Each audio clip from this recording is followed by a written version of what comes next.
All right, we are live on Facebook, Las Vegas Triathlon Club Facebook page, and we're recording.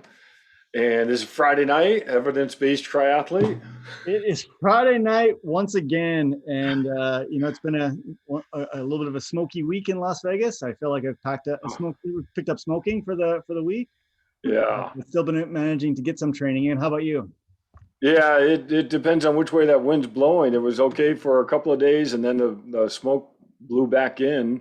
Yep. So yeah, it is tough. It's interesting, even different parts of the valley. Like this morning, I got out and I went up to Red Rock, and up there it wasn't bad. And Mm, then I look over the city, and it was just the haze over the city. Oh, wow. So that yeah, little it's been a little bit of a challenge to train this week. that little bit of elevation. That's good. Yeah, yeah. Well, this is going to be a fun podcast because we have a special guest tonight. In our last two podcasts, we've been talking about the health of the triathlete, but more health from a physical, a bit of mental health, and really how the sport can, be sustainable over a long period of time for someone. And that's been fun. But, Ted and I have also talked in the past about trying to talk about relationships because yes, we are both married. We both recognize how important healthy relationships are to the success of an athlete. And so we have the pleasure of having a colleague on our podcast tonight, a colleague from UNLV. I actually was on our UNLV webpage and I said, oh, let me just type in expert relationships in our expert directories. And I came up with Dr. Kat Hertlein's page. And I'm like, oh, I didn't even know that. And Kat and I have been on some different committees together. And I shot her an email and I said, hey, I would really enjoy if you came on to the podcast because this is her line of work is with couples and family therapy. I'll let you explain a little bit more detail. And you're the Journal of the Couple and Family Relationship editor. Yes, couple and relationship therapy. Yes, Yeah, and you've gotten a Fulbright scholarship to I did. based Yes, upon I your did. research. I Yes, mean, this is really high level stuff. So, how are you tonight? thank you. I'm great. I'm so happy to be here, and I'm really excited to talk about this topic. I love talking about couples and relationships, and just to be able to participate with the two of you and all the good energy. I'm really excited about it. Well, that's great. Well, if you don't mind, if you could give folks a little bit more about your background and your training, that would be great. Sure. Yeah. So originally, I'm from Chicago, and I got my master's degree from Purdue University Calumet in marriage and family therapy. I have my doctorate from Virginia Tech in human development with a specialization in marriage and family therapy. Most of my work on my thesis and my dissertation was dedicated to couples and sexuality, couples and infidelity. When I came here to UNLV 16 years ago, I had the opportunity to work with a wonderful mentor here, one of the most well-known people in couples therapy, happened to be here at this time and was my chair. So we collaborated a lot together, and he taught me a ton about couples and relationships. I've published quite a number of books about couples in the area of sexuality and using technology to facilitate intimacy in couple relationships, but also identify when it gets in the way. I teach the couples therapy class here on campus. I teach the sexuality class here on campus. And then I often do speaking engagements specific to couples therapy and intimacy. I also have a private practice in town where I see couples and families. We got the right person, Ted. Yeah, I hope We so. absolutely did. We have the expert in Las Vegas. This is great. Yeah, so this is great. So once again, thank you so much for coming on and spending some time with us. So I'm just going to get us kind of kicked off a little bit.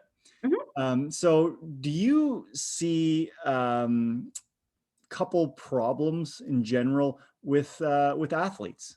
And what I do. I've seen quite a few athletes. I've seen some athletes so where both members of the relationship, some couples where both members of the relationship were athletes, and then I've seen other couples where one of them was an incredible athlete in terms of time and dedication, and that was something that wasn't held the same by the other partner.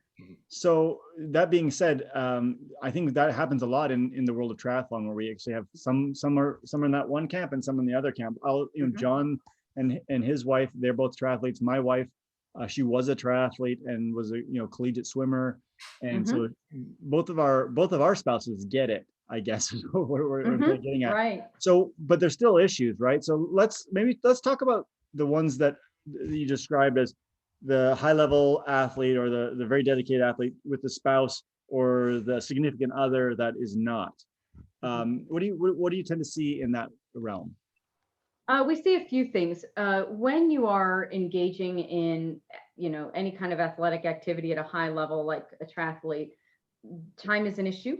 How the individual allocates their time, whether it's allocated appropriately according to the partner, right? One of the things that we know from the research is that when, at least for heterosexual couples, I don't know if it's true for same-sex couples, only because I think the research was done back in the 70s and 80s on heterosexual couples and the late 90s.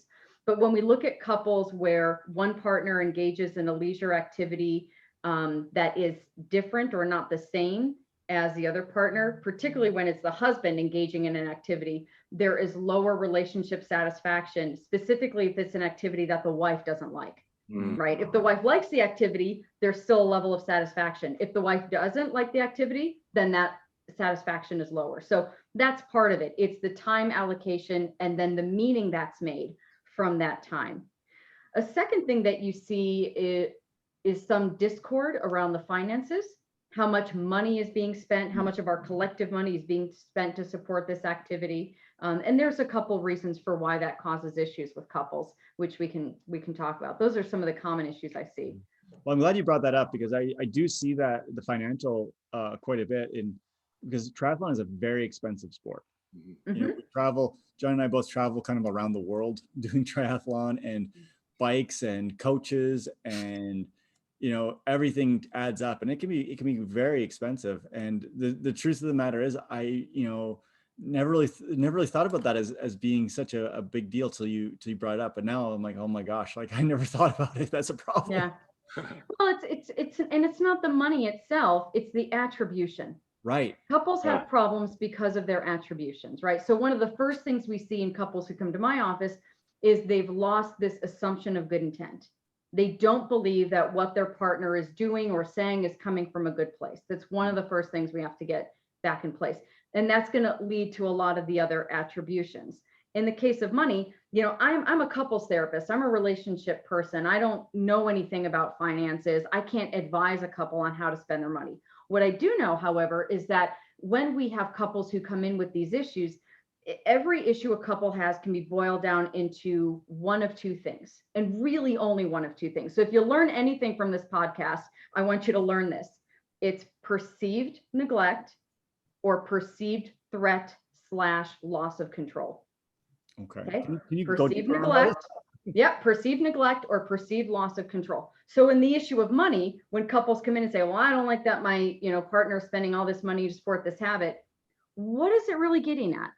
Do you not like the money situation because now you're not in control and that's something that's important to you? Or you feel like there's a threat because you're not in control?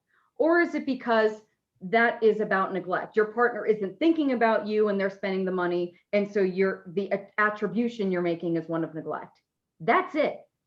And what we try to do in therapy, at least what I try to do, is every issue that comes in, if it's a triathlete couple and they say, well, it's money, well, it's time, well, it's this.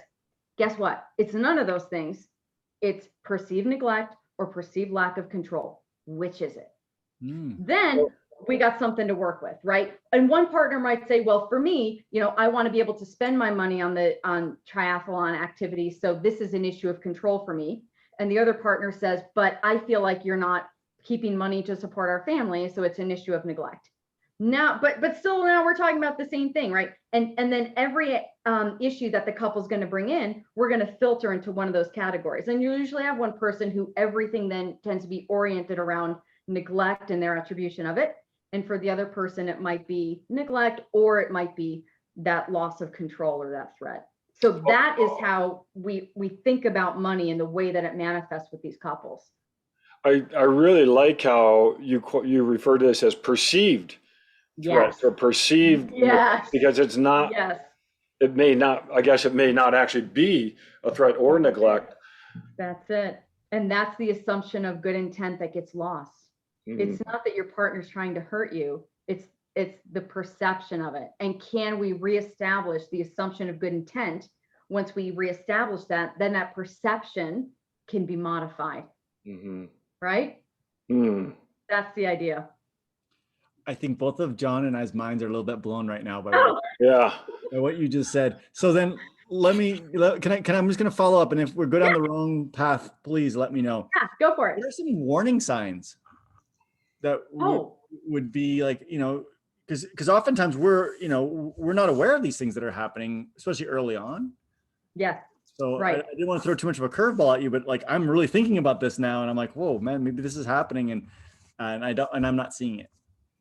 Okay, so one of the things that couples always tell me, they come in, they say, well, we're having communication issues. And I say, it's never communication. And my students say, but what if it really is? And I say, it never really is. Right?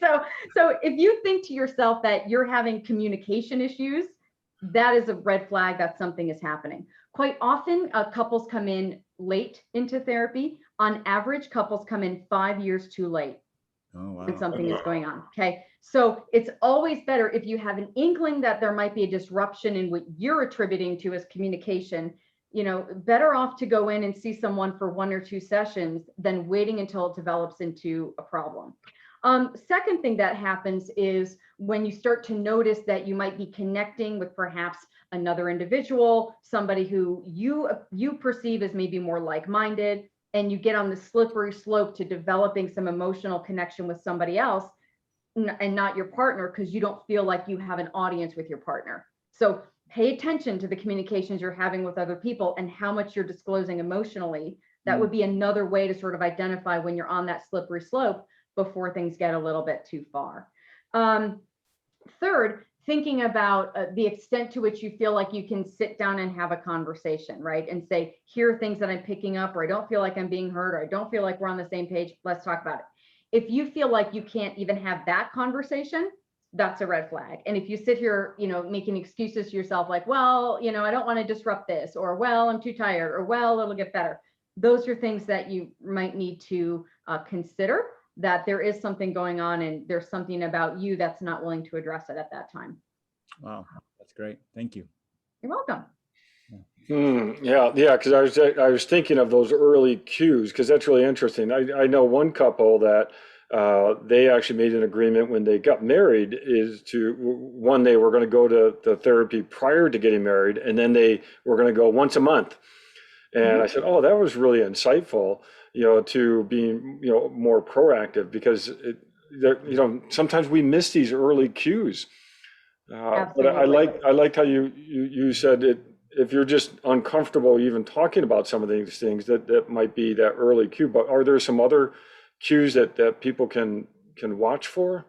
Yes. One of the things about triathletes is you have to know your body very well, right? You have to have, I imagine, you have to have a good sense of when you feel good, when you don't feel good, what feels a little bit off that day.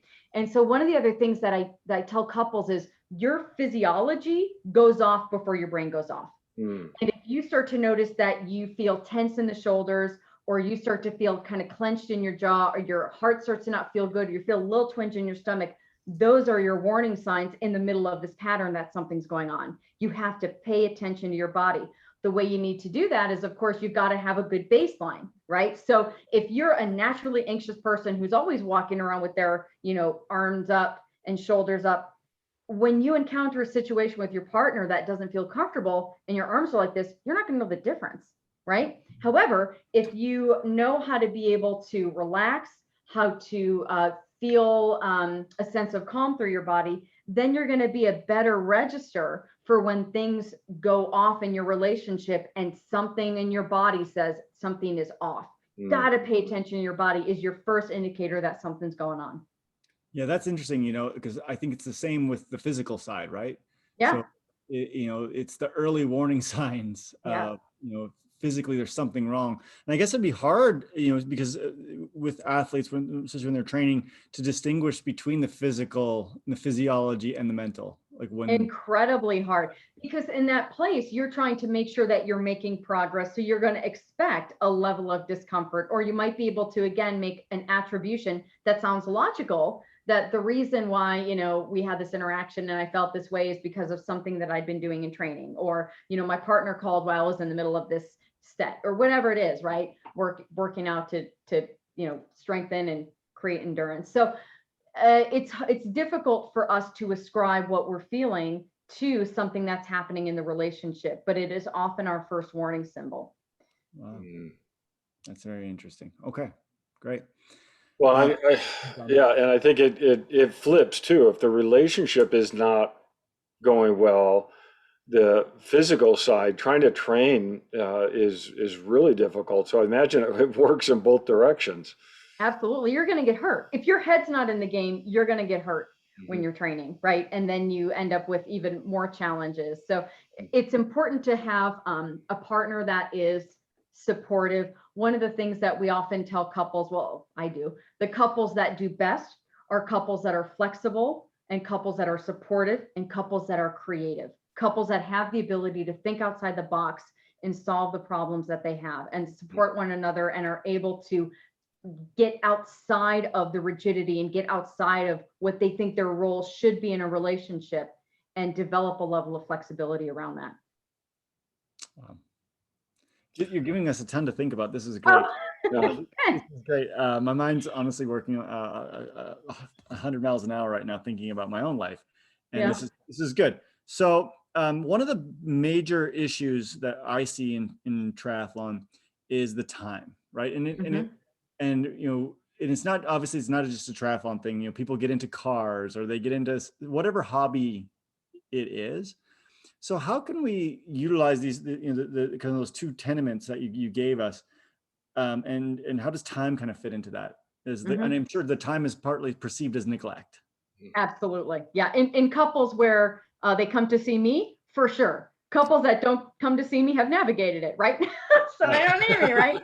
All right. So time is a big part of it, and time also relates to personality. So there was another case I worked with where an individual said that her partner sort of took on a different kind of training personality. And so it was even difficult for her to share any time with him, because that personality that he adopted in that training was not pleasant and very aversive to her. So part of what we can talk about is, well, how can you as a partner be involved? And she was like, well, I don't want to be involved because of his attitude, the way he speaks, his demeanor. That's something that triggers all the wrong things for me. I don't even want to be in his space when he's in that mode.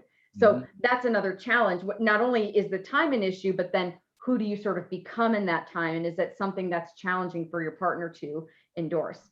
Ultimately, when we are thinking about not just keeping your relationship stable, but developing and growing and cultivating your relationship, we have to think about the time spent as an opportunity for intimacy development, right? We don't want to just keep these relationships stagnant, like, okay, you go and do your thing and I'm going to do my thing over here. That's fine. And that might keep everything moving along, but we're always looking to be able to increase the level of intimacy. Okay. So when we think about intimacy, we're thinking about this interpersonal process that happens. And it's about your self-disclosure to your partner. So what happens in that piece. And then part two is how your partner receives that information. Okay. So when we think about time, how can you involve your partner in a way where they can be, where we can build intimacy? Maybe they can't spend the same time with you, but can you come back to your partner after a workout or after you've been training and do some level of self-disclosure about what you were going through and then teach your partner to respond appropriately. In this way, the time away is not threatening. Often in the case that I've seen it, it's been perceived as neglect, right? When someone's away from me, they're not with me and they're not able to meet my needs. That is the language that people have used, okay? Well, it doesn't have to be that way. If we can remove that perceived neglect, if you can assume that your partner has good intentions toward you, can we enhance the level of self-disclosure to our partner about what that training was like, what we thought about, what emotions we had, And can our partner respond in a positive, functional way that brings us closer together? Okay. So maybe the time is apart, but what do you disclose about that time? And if you do a really good job of that self-disclosure, no matter how long you're away, that intimacy is going to be built and constructed. I love that. And I'll tell you, one of the things, like Ted said, both my wife and I enjoy racing, and we don't train so much together, but the races are fun. And one of the things we enjoy is that disclosure afterwards, and, telling the stories about the races, and okay, what, her perspective, my perspective, and that is fun. But I guess it is always challenging if both people are training, because I guess they have to learn to take turns to tell their story of what happened. Yes, and it's more than just the factual story. I mean, you can share factual stories, and those self-disclosures do reveal personal information and reveal facts, right? Like, okay, well, I outdid my record today, right? Whatever it is. Okay. But you also have those emotional disclosures, and those are the ones that reveal your private feelings, your opinions. They reveal what judgments you're making. And both types are fine, right? If you're gonna do something, at least disclose something, either factual or emotional. But we do know that the ones that are about the emotions, those types of disclosures, the emotions and the feelings, they lie most closely with somebody's self-definition. So I'm telling you about who I am as a person when I tell you about my emotions, how I judge somebody at the gym, or what I was thinking about, and those are the ones that are going to be able to generate greater intimacy, because they open up ways for the listener to be able to respond, right? Let's say you come back and you say, well, I outdid my record. Well, what's your partner supposed to say about that? Congratulations. Perfect. That doesn't do anything, right? But if you're able to do that emotional stuff, then you have a partner who can support, who can confirm, and they're supporting and confirming not just what you're telling them, but they're supporting and confirming who you are as a person, your self-definition, your core self. That is where intimacy is constructed. Wow. Okay. So it was funny when you were talking about that. The word I jotted down on my notes is trust. You really need to trust your partner. Obviously, this is what your partnership is all about. But you do 100%. Need to trust your partner about putting something out there. And and I hate to keep using my wife and I as an example, but it's it's just right there. Her and I, we self-disclose very differently after training. And I imagine this takes some training to figure out how to do this, because if I come home and she says, well, how was that ride? Oh, yeah, it was good. Right. And then if she comes home from a long ride, I say, well, how was your ride? I get a little bit more detail than what I give. How do you approach helping someone learn how to provide that information afterwards if they don't naturally do it? So we have to teach people to learn how to speak to a number of elements. Okay. So it's not just about creating a statement that's going to say like, oh, great, good job. But we talk to people about, you can validate emotions, you can validate behaviors, you can validate someone's cognitions, you can validate maybe physically what they've gone through. So for a triathlete, I did this ride, it was really, really difficult and challenging, and my knees feel like jello or my legs feel like jello. Yeah, I totally understand that. I've had that experience before, right? So you have to listen and find something to validate. Partners are responsive when their behaviors, like their disclosures or the things they say in terms of emotion, address communication needs, when they address wants, when they address wishes, and other things that maybe you in the relationship have talked about that are important to you. Okay, so the partner has to respond in a way that addresses what you're getting at. So are you trying to communicate to me that you had a bad time? Are you trying to communicate to me that you're proud of yourself? Are you trying to communicate to me that you were lost in thought and what that was like for you? And can I pick that up as a partner and then respond to that piece of it? And yes, it does take coaching, because every conversation is going to be different. Everybody's got different needs. So how do you, to say, well, here's a blanket statement to address someone's need isn't going to do it. Right. Right. But you have to listen for the need and then articulate that back and let the partner know you've heard it. That's really neat. And in fact, Ted and I have talked about the importance of coaching and how coaches build relationships with their clients.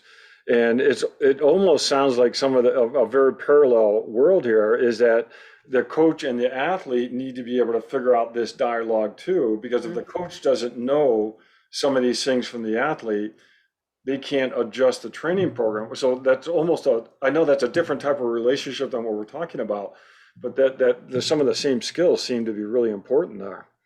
It is. And I think it goes back to that trust piece that you talked about. Like, I mentioned to the two of you earlier, I was a baton twirler for many years, and I trusted my coach like she was my second mother. I did. Trust. That's what that relationship is built on. You're not going to grow as a professional if you don't trust your coach and trust the advice that you're given. This is true as well. When couples come to me, though, they've lost that. They've lost the assumption of good intent, so they don't trust. And that's why it's one of those very first things that we do. And I think does align well with what you're talking about with the coaching, right? We have to have this dialogue. The other thing that happens is, and it's trying to work with couples and say, okay, well, I'm going to teach you how to use these phrases. And I'll invariably have one partner say, well, it doesn't mean anything if you had to tell them to say it, or it doesn't mean anything if I have to say what my need is, it doesn't mean anything. And listen, we cannot do that. Okay. I tell people we are not mind readers. Your partner's not a mind reader. I've been doing this for 20 years and I'm not a mind reader, right? You have to express what you want. I'm not going to put it on your partner to mind read, but that is often what happens when we try to do this coaching of here's what you say and here's what they say. And I need you to be understanding, validating, and caring. Here are some statements that you could use to communicate that. Oh, I don't want to hear it because you're telling them. Well, then we're going to be stuck. So that's just the bottom line, right? So helping couples to move away from this magical thinking of I can read my partner's mind and they can read mine. It's not going to happen. You're going to have to say it, right?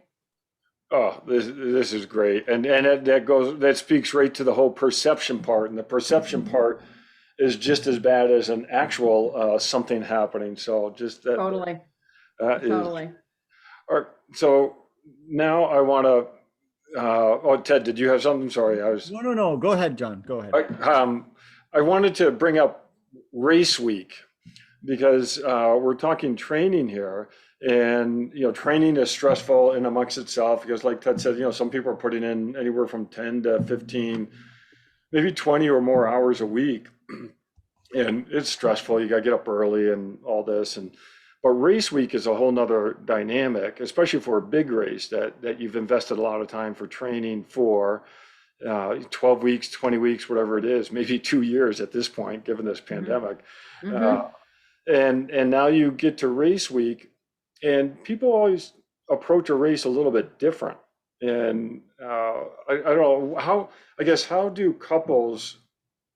good couples handle high stress situations like that? Like what are some things that they could do to sort of de-escalate the stress of getting ready for a race? That's a good question. Part of it is going to be understanding what the limitations are going to be that week, right? We have to have some agreement that things are going to look different. They're going to look funky. And that when things change, it doesn't mean anything about the relationship is changing. Couples and individuals who struggle seem to think that when things happen, it means something about who they are as a person or who they are as a couple, and it doesn't. This is one of the keys to depression, right? It's people thinking that what has happened to them in their life means something about who they are as a person. It doesn't mean anything about that. That's just something that happened, and we have to separate that meaning making. Same thing happens with couples in race week. When you get around this high stress event, we have to understand that the rules are going to change, temporary, only for a week, and doesn't mean anything about who you are as a couple. It doesn't mean that you are less stable as a couple. It doesn't mean that your partner's feelings have changed. We have to keep the assumption of good intent present. The other thing that I've seen when athletic couples have these circumstances emerge, is there can be sometimes like a sabotage that happens. So you'll see the partner who is, kind of all along not been really jazzed about what the triathlete's doing, in terms of their career, and gets to this pinnacle where it's race week, it's something critically important, someone's been training for a long time, and then the partner will basically start a fight as a way to sabotage the success in order to communicate to their partner, like, I'm your priority and I want to see which one you're going to choose, right? This or me. And so we have to make sure that we are not creating that additional drama where there doesn't need to be, and recognizing that race week is important because it's part of who that individual is. And the more that you validate that, the better off you're going to be, because you're saying, this is who you are as a person and this is what I love and accept. Wow. Did that answer the question? Oh, I am just, this is great. Yes. I love that, saying, I'm your priority, and that sabotage that may go on, Oh, and it yeah. can be very subtle, I imagine. Absolutely, And- it is. Yeah, And, absolutely, it is. and that's Couples are really good at it. Yeah, Yeah. right. And I would say that the athlete, whoever's doing the competition, or if it's both of them, they're very susceptible to that sabotage at that time, because you already have a lot of doubts about, can I do this event? Can I get to the start line? Can I get to the finish line? What's going to happen during the swim, bike, or run? And then it doesn't take much to sort of tip the card over at that point. And the other thing I've seen in couples where there are children, the sabotage might not even be related to the couple relationship, but they will say something about, well, don't you know that your kids need you this week? But it's the same message. It's a sabotage to say, you've got to choose who's the priority, all stemming from that perceived neglect. Right? Well, Go ahead, Tom. sorry, Ted, I'm going to keep going because I love this. Is Yeah, go ahead. Well, it's interesting when there's some things that athletes can do. I'm sure just outside the relationship part is make sure that the person who's watching, or the spouse, or the other partner is taken care of during an event.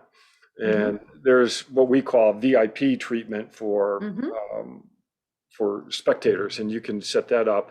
One time for a race, I actually got my parents, who aren't very mobile anymore, and I got a bar that had a patio right on the run. I just went in, I paid for the day, and I said, hey, these two are going to just sit here all day. And that just took the stress off me worrying about them. So I imagine there's some things, not only just working with each other, that people can do to minimize that external stress. Yes, relationships are about negotiation. And some couples are better at them and other couples aren't. The more flexible you can be, the better off you're going to be. The more you can get out of that role or scripted behavior, the better off you're going to be. So if we're thinking about making sure that our partners are responsive to us, we've got to first separate the notion of this person's athletics and the priority that they put on it means something about our relationship or who I am as a person. It doesn't. That's step one. Step two, how do you want to be involved? What's the negotiation around that? There are some couples who certainly do engage in these activities together. There are other couples where, one person might stay home, the other person might pursue it. There are other couples where they show up in support. So what is it that you need as a triathlete to be able, and how do you communicate that to your partner? Once you've made this genuine attempt to communicate it, how does your partner respond to that negotiation process? Is it a yes? Is it a no? Depends if I can get someone to, sit the kids, whatever, right? But you've got to identify what you need, what would be most supportive and least distracting to you, right? How can my partner best support me in this moment? Articulate that and then negotiate what that's going to look like. The other thing about couples is they often think that it's the relationship is give and take, like at a 50-50 level. And in therapy, I talk about it being very different. It like ebbs and flows. So we're going to spend time. I'm going to focus on you for several weeks, maybe a couple weeks. I'll kind of drill into you, but that doesn't mean that you're off the hook. I don't do therapy as like a 50-50, everybody gets half time. Nope. we're going to spend some time on you, figure it out, then we're going to switch to you. So I see those ebbs and flows as occurring in a longer duration. When we're talking about triathletes, because the training is built in that way, right? You train for a longer period of time, and then you might have some off time after a race. How does the couple balance that time? Then what's happening in the off time for the other partner to feel like they're getting their needs met as well, and how can they articulate that? So it's about being able to balance, but not at the daily 50-50 level, over longer periods of time, and understanding that your needs will be met. We just are going to wait a longer period of time, and then you'll have the opportunity to switch, right? That is great. And Ted, you and I, you see a lot of couples that do that, where they one is training for the event, but then after the event, they'll do something for the partner, whether it's a vacation, or they stay in the location of the race, and they go hiking or doing whatever the other partner wants to do at that point. Mm-hmm. Yeah, it's to me, this is all fascinating. So I'm just going to change tacks a little bit, and because we've been talking a lot about the athlete, and let me give you an example. So I'll give you a personal example. Okay. So sometimes when I'm racing, I don't want to perform poorly, because I feel like if I perform poorly, this is really weird, I'm letting my wife down, who's basically put up with all this stuff I've done, right? Like, you spend 15 to 20 hours a week, and then you don't finish the race, or you don't do well. Like, I personally, I have that go through my mind. Like, I better do well, because I'm sacrificing some of my relationship for this. Mm-hmm. Is that a common thing you see? It is. Yeah. It's the, and it can be, it manifests in a couple ways. So sometimes the non-involved partner, or maybe non-athletic, puts that pressure on and puts some level of shame in either an obvious way or a subtle way. So sometimes that's adopted from the partners. Other times it's self-imposed. Okay. So identifying which one it is important. If it's, input by the partner, then they really have to stop that. Okay. We can find strategies for them to stop. Okay. Because they're not helping anything. They're making it worse. However, if it's something where you're self-imposed, we have to reframe that in a positive way. So yes, you put a lot of time, you put a lot of energy in, and you do have to be successful. But what does success look like? Does it necessarily mean placing? Does it necessarily mean, like, how do you know that you're getting that return investment? Right. Maybe it's defined differently. Maybe it's going to be defined as, I'm more fit than I was 3 months ago. And maybe that's the reframe, and maybe that's the answer. So independent of what the outcome of this particular race is, here's the progress that I've made. If you can break down that progress into other ways, then nothing is lost. Then you still have your return on investment, and you still have that healthy relationship that you can bring back into your partner, right? Yeah. And I guess it's the same with, we can circle back around to the money, right? It's like, you said you needed these wheels so you'd go faster, and you went slower. Well, I guess it was a bad buy, right? But well, that's the other thing, right? It's about this negotiation, but we negotiated. We agreed that this would be something that I think would support me and who I am at my core. And I want to thank you for negotiating in that direction, because I know you believe in me. Yeah. Right. So making that different attribution. It's very difficult to be a triathlete with holding a bag of marbles up over your head. And when I think of that, those expectations you put on yourself that are self-imposed, and it feels like participating in a race holding a bag of marbles over your head. And you can try it. Go get a bag of marbles for 30 seconds. It's okay. But after a minute, 2 minutes, you don't want to keep your arm up there. So you have to get rid of that if you want to make sure that you're clear-headed and able to do exactly what you need to do to be able to compete and run the race that you feel good about, and that you have integrity in running. Yeah, that's very, very powerful. Thank you. This is like that said, very fascinating, because it is, I would say, Ted, I really probably pay attention to a lot of these things, but to articulate it the way that you're articulating it, it's really sort of bringing it to the forefront and being very purposeful in working on the relationship. Yeah, so I'm trying to, I guess I'm trying to formulate in my brain what I need to do next.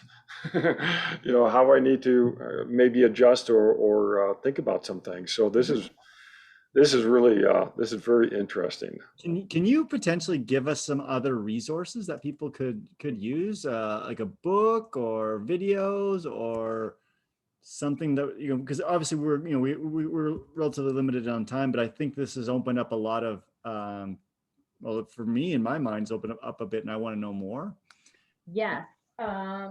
And it could be your book too, by the way. Oh, so there's a great book. So a lot of what you've been talking about has to do with really being able to accept people for who they are, support their processes, support who they are in their core, and be able to have conversations about that, be able to understand what's happening behaviorally, being able to understand how values are expressed in relationships and how to accommodate those types of, how to accommodate different values, how to bring those together.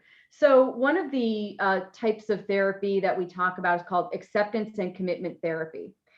So there are quite a few articles. I think BetterHelp.com has just kind of an online article about what acceptance and commitment therapy is. The main idea is, how do we take these schemas that we have about who we are that are sort of underlying some of these conflicts that we have? How do we cultivate acceptance through emotional exposure? How do we manage our distress in a way that's going to be productive in a relationship? And then how do we, as a couple, find our shared values together? And those are the ones we're going to operate with. The funny thing is, a lot of couples come in and they think they're very much at different points of the continuum. And that's why they say it's communication problems. Well, I'm over here and here, okay, whatever. But that's not it. And I often find that when I talk to couples and kind of pull the lens back and back and back, we find that couples value each other. They value health. Both of them do. Even if only one of them is a triathlete, both of them value health. Okay. And both of them value well-being. Both of them value challenges and often maybe a growth mindset. And they value their relationship together. So now I know that you have these kind of core values that you thought initially were dissimilar because you were focusing on such a small thing. You're focusing on, you're going to spend your money here, which expresses value. And we want the money to spend here. We want time here, which expresses value, versus time with me. That would express value to me, right? So if you can pull back the lens enough and find what those common values are, and then talk about the schemas that sort of create conflict around that, you're going to be better off. So any resources on acceptance and commitment therapy, I think would be really good for this. I think Psychology Today might have something about it too. I saw maybe not too long ago. So yeah, look up acceptance and commitment therapy, and it'll tell you a little bit about what it exactly is. Okay. That is wonderful. And, it is funny because we do, we wanted to do this talk because of the negative connotation of triathlon, in particular Ironman, because of the time that people put in. So, I heard these phrases like exercise widow, divorce sport, divorced by triathlon. Yeah. And if you're still married, you're not training hard enough. Right. I love that one. Yeah, but it's about that match, right? You've got to be present with your partner. You've got to acknowledge that you have shared values, even if the expression of the values is different. It doesn't mean that they're not the same, right? You've got to have that level of acceptance. When conflict emerges, you have to know how to diffuse that through self-disclosure and through that partner being responsive to that message. And then understanding that when there's a comment made that may be negative about the training, that's really getting to your partner's sense of who they are in their core. And I don't think you want to communicate that. So just making sure you're careful about that. And it's hard not to be reactive sometimes, though. Oh, That's the part that, because you can come back from a ride and someone can say something which would normally be fine, but it you're tired, you've just done a long, run or something, and all of a sudden you as the athlete react in a way. How do you recover from being overreacting or reacting in the wrong direction? What are some strategies to say I'm sorry? Right. Okay. So one of the things that my clients really gravitate toward is a book called Love Languages. And they like to take the quizzes in it and find out what is your love language, what speaks to you. So for a lot of couples, it might be acts of service, right? So that means that if you want to make sure that you're communicating love and affection to your partner, you would engage in acts of service because that's their language. So that's one of the things that you might consider, doing this love language test and finding out where each of you are. And that gives you an ability to do that. Secondly, we think about apology in kind of a 4-part piece, right? And I'm going to go back to what you said before, John, about trust. Trust is a big piece of this, and commitment is a big piece. We have to assume that our partners are willing to stay with us through this, so we can go and do what we want to do, and we can be who we want to be. Without that level of commitment, you're always going to be pretty anxious about how your actions are going to impact what's happening in the relationship, Okay, so when we think about kind of this 4-part apology piece, we're thinking about making sure that we articulate what happened. We articulate the impact. Like, I understand that I did this and, I blew off the handle. I impacted you in this way. It looks like it, made you sad or upset, or I can tell that I hurt your feelings when I did that. And I'm going to make a commitment. That wasn't my intention. I didn't have the intention of hurting you. I know that you were coming from a good place. And then here's my commitment to make sure that that's not going to happen in the future. Here's how I'm going to rectify that. Here's how I'm going to make it right. So following that acknowledgement of the impact, the apology with, here's my commitment to making it right. I like that, because I always say, a good apology is always ruined by the word but. I know, right? Or I'm sorry you were hurt when I called you a jerk. Like, okay, well, yeah. Okay, that's not a good apology either. Yeah, it doesn't feel like an apology anymore. So I like that. I like that plan of how to do that. That's great. Yeah. So I'm going to just coattail a little bit on what John was saying about, we've been talking a lot about the negative connotations of this, but I think that there's a lot of positives that sport and hobbies and things like that can have on relationships. Can you kind of maybe just talk briefly about some of the positive impacts you see? Sure. Yeah. I mean, I think there's actually a lot of value in couples having separate interests, right? And being able to explore who they want to be as people and coming back to this safe place. When we think about relationships, there's a lot of language around having a securely attached relationship, right? And when it applies to young babies, it means that when a child is separated from their parent, they'll be upset for a bit, but then they'll start to explore their world, and then they're happy to see their parent again. And that's kind of what we want in couple relationships. We want couples to be able to go out in the world, explore it, and know they have a safe place to come back to. Okay, so that's part. I think there could be a lot of value in those individual activities. The second thing is, people who participate in triathlons have a significant level of endurance, a significant level of creativity, a significant level of drive. All of those things are going to be protectors for the relationship. It's not like, oh yeah, I'm a very driven person in this area and my relationship I don't care about. That's not the way these people are wired and organized, right? I mean, when you're an athlete, that's part of who you are as a person. You challenge yourself as a person and you try to make yourself better, and you're going to consistently do that in other areas of your life. Okay, so your partner is either going to catch on that that's what you do and they're going to learn along with you, right? Or it's going to introduce some challenges into the relationship. But I think it ends up being a significant strength in terms of being able to handle adversity. Yeah. It's interesting you said that, because one of the things that I really enjoy is I enjoy coming home from training or whatever and seeing my wife. Like, yeah, it makes me smile. Like, I'm not going to say I'll say this. My dog, whenever he comes back from a walk, if he's with my wife, he comes and he's like, I'm so happy to see you. Yeah. He was just here 10 minutes ago. And I feel like that when I come home from training and see my wife. Like, if I pull into the garage and put my bike away and my wife's car is not there, I actually feel a little bit down. Like, oh yeah. It's like, oh, right. She's not here. Oh, well, I get nobody to share my experience with, Yes. And Right. so I guess that's a real positive thing that I have, but Mhm. I'm glad you mentioned that, because I think that is important.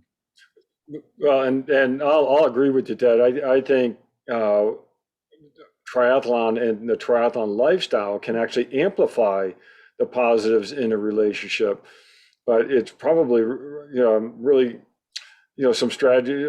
Kat, maybe you have some ideas on how to amplify, the positives within the relationship. Well, I like the growing part for sure, but what other strategies can people do to try to bring out the good side of this? Mhm. I think part of it is about making sure that we are flexible in terms of roles. Couples who struggle are couples who adhere to specific roles, and there isn't a lot of flexibility in that.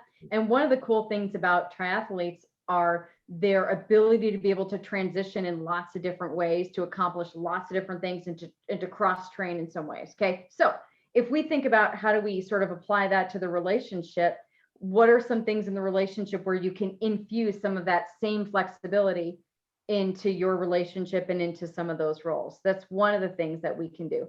Second thing, thinking about the values that we hold and the well-being component. There is a commitment to well-being and health, and I think it would behoove these couples to better articulate a shared value around the relational well-being. This isn't just about a triathlete training individually and coming home. There's a whole team of people that are always here with you, in your head and your heart, that you're bringing with you into training, and that you're excited to then see in physical form when you get back. Okay, so it is about taking that well-being and expanding our definition of well-being as a couple and as a family. What does well-being mean? It means I train over here, but that's only one piece of it. What does well-being in our family mean wholly? And if you can have conversations about that, then the activities in which you participate, being a triathlete, are not looked at as restrictive or taking away. It's already understood that this is part of this context of family or relational well-being. A third thing is the ability to be able to tolerate distress. Okay.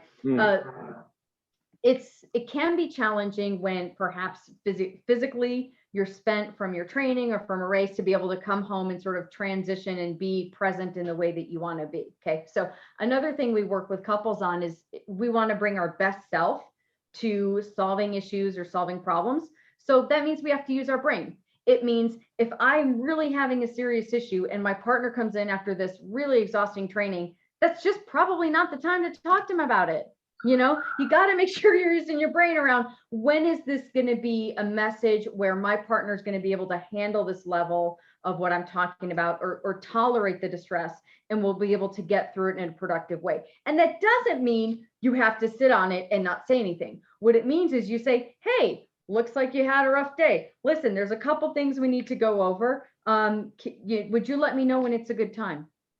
Right. So we're visiting it. We're not stuffing it, but we have articulated that that's what some of our needs are. Right. And that's another way. We've got to just pay attention to how well our partner can tolerate distress.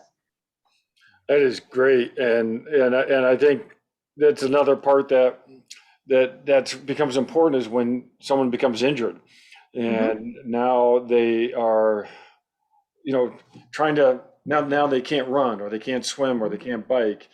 And being able to rely on that partner for some of those, points to talk about, that's really important. And that's the strength of a relationship, is to be able to lift up the other person when they are, struggling with an injury, something like that. Well, and the other part of it is, yes, we need to physically support the partners and make sure they know how to, do what they need to do, help accommodate them from a physical perspective, but also understand a triathlete is not someone who participates in athletic activities, right? That is who they are as a person. And when they get hurt and when they get injured, there's part of their self-identity that goes, I don't know who I am if I can't do these things. Okay, so yes, you can send them dinner and give them lunch and do all those supportive physical things, but please understand that your partner is in that space going, I'm having an identity crisis now. I'm having an identity crisis. I don't know who I am as a person. And you as a partner can step in and remind them of the core pieces of who they are until such a time that they recover. And that might be tapping into their endurance, their commitment to the sport. The fact that they got hurt was because they were trying hard and they were working really hard. And that's just, they have a great work ethic and that's part of who you are, honey. Like, some of those things where you can still tap into that core sense of who they are. That's what's going to get validated when someone gets hurt. That is so powerful right there. And we always talk about, this is an individual sport, but we never do it alone. Absolutely. And this, what you're talking about, just being able to support each other in these times, be able to identify when the support's needed, right, is so critical. Right. It's physical and supporting their identity. This has been a fantastic discussion. I've really enjoyed this and have learned quite a bit. Yeah, this has been super. Like I said, I've been just enamored with this whole conversation because these are things that I don't think about a lot, and maybe it's because I perceive my relationship as being really good and healthy, but I think this is going to make it even better. So thank you. Anytime, happy to help. For your time. I had a great time, so thank you for the invite. Awesome. So when are we going to get you swim, biking, and running? Let's see. I'd have to get a new bike, but I do have a pool and I can run. So let's do. There we go. Well, and we should have started with your introduction, but I think we'll bookend your introduction in that you mentioned the dance and baton and that, and it's interesting. I mentioned we have some other members that have that same sport background. So there's triathlon in your future. I have that's entirely possible. Absolutely true. We will make you an honorary member of the Las Vegas Tri Club and get you up for triathlon. So very good. Kat, this has been just fantastic. I really, really appreciate you coming on and taking the time to talk with us about this. This is really good. Anytime. I had such a great time and I very much appreciate the invitation. All right. Well, we hope you have a great weekend and enjoy hopefully not a smoky one. Hopefully. All right. Well, thanks everybody for watching, and we'll have another podcast next week. And we don't know our topic yet next week, do we? I think we're going to talk about 70.3 worlds. Oh, that's right. We're gonna talk about that and the whole stressful thing for couples where a race has been canceled and trying to deal with that. So. Oh yeah, and then they're home, and you didn't expect them to be home, and now what? I like that. That's great. All right, thanks. Have a nice night, everyone. Thank you.